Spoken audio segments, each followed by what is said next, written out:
Hello everyone, welcome to our channel. हमारी आज की वीडियो का टॉपिक है भारतीय स्वतंत्रता संग्राम पर निबंध।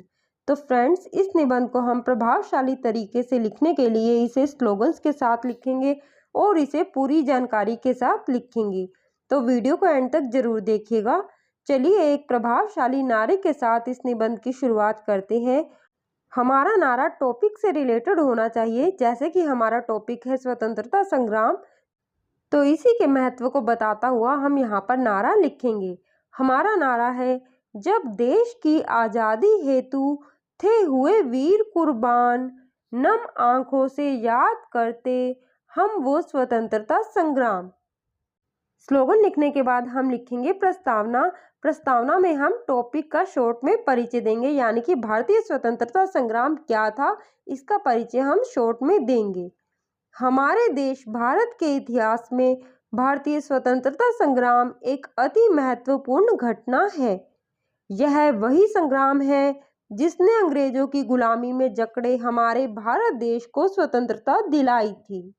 असंख्य देशभक्तों ने स्वतंत्रता के इस महासंग्राम में अपना योगदान दिया। इस तरीके से प्रस्तावना लिखने के बाद हम लिखेंगे अंग्रेजों का आगमन, क्योंकि हमारा जो भारत देश था वो अंग्रेजों के द्वारा ही गुलाम बनाया गया था। तो भारत में अंग्रेज सन 1600 ईस्वी में व्यापार करने के उद्देश्य से आए थे। उन्होंने ईस्ट इंडिया कंपनी के नाम से यहाँ रेशम, कपास, चाय का व्यापार शुरू किया और धीरे धीरे भारत को लूटना शुरू किया।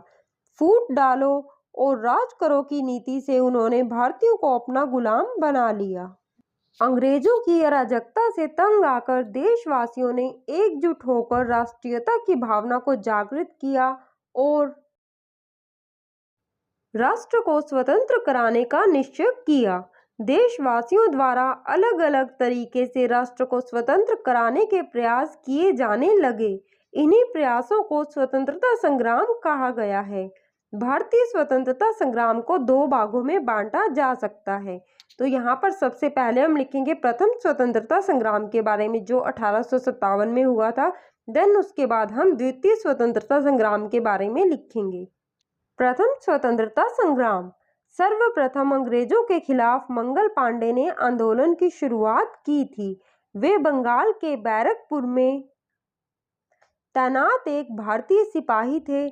उन्होंने गाय और सुअर की चर्बी से बने कारतूसों का प्रयोग करने के लिए साफ मना कर दिया और दो अंग्रेज अधिकारियों की हत्या कर विद्रोह की शुरुआत कर दी।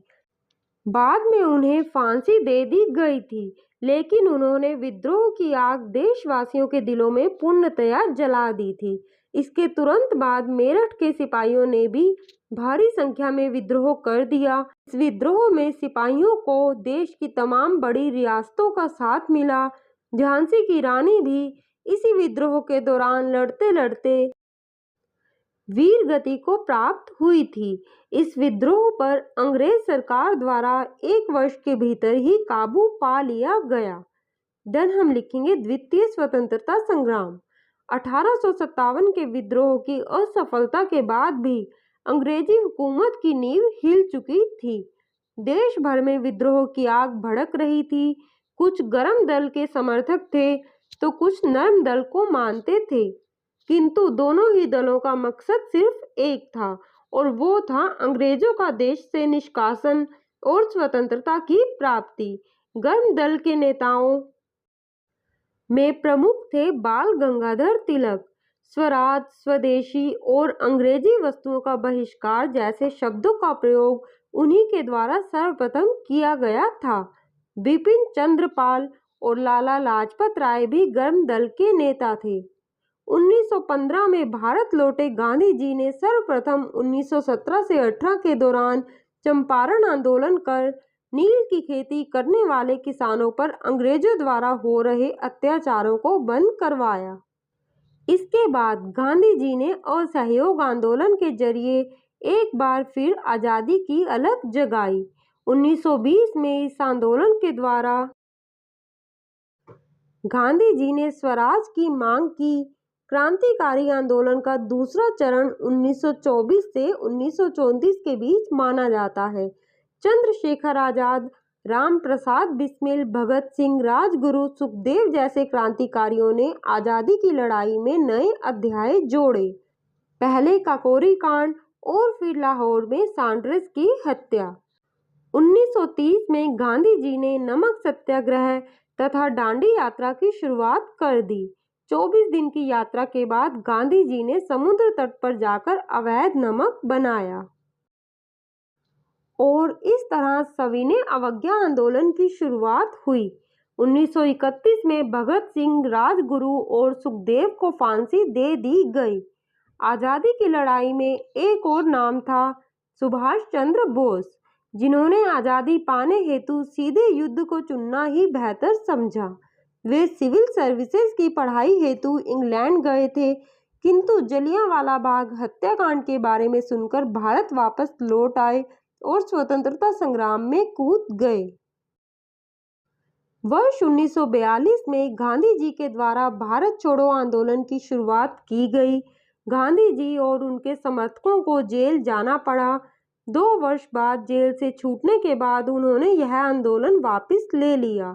भारतवासियों के जज्बे और विद्रोहों को देखते हुए आखिरकार अंग्रेजों ने भारत छोड़ने का फैसला कर लिया। कड़े संघर्षों के बाद स्वतंत्रता सेनानियों तथा क्रांतिकारियों का बलिदान रंग लाया और 15 अगस्त 1947 के दिन भारत आज़ाद हो गया। लेकिन यह आज़ादी हमें विभाजन के साथ ही मिल पाई। लास्ट में हम लिखेंगे उपसंहार। भारत की आज़ादी की लड़ाई में असंख्य देशभक्तों ने अपना योगदान दिया था। असंख्य ऐसी घटनाएं हुई जिन्होंने स्वतंत्रता के महासंग्राम को बल दिया। आज जब भी हम भारतवासी उन वीर गाथाओं को पढ़ते या सुनते हैं, हमारी आंखें नम हो जाती हैं। सच में बहुत ही कड़े संघर्षों और बलिदानों से भरा पड़ा है भारतीय स्वतंत्रता संग्राम। बहुत ही मूल्यवान है भारत की आज़ादी। हमें इस आज़ादी के मूल्य को समझते हुए इसे बरकरार रखना है और देश हित में ही कार्य करने हैं। तो फ्रेंड्स, इस तरह से निबंध लिखते हुए हम लास्ट में एक स्लोगन फिर से लिखेंगे जो इन्हीं पंक्तियों से रिलेटेड होगा। हमें यूं ही नहीं मिली है ये आज़ादी, ना जाने कितनी मूल्यवान जानों की हुई थी बर्बादी। तो फ्रेंड्स, इस तरह से आप स्लोगन्स के साथ एक प्रभावशाली निबंध हमारे स्वतंत्रता संग्राम पर लिख सकते हैं। आई होप यह वीडियो आपके लिए हेल्पफुल होगी। आपको यह वीडियो कैसी लगी आप हमें कमेंट करके भी बता सकते हैं। तो वीडियो हेल्पफुल हो तो वीडियो को लाइक और शेयर ज़रूर करें और हमारे चैनल को सब्सक्राइब करें। धन्यवाद।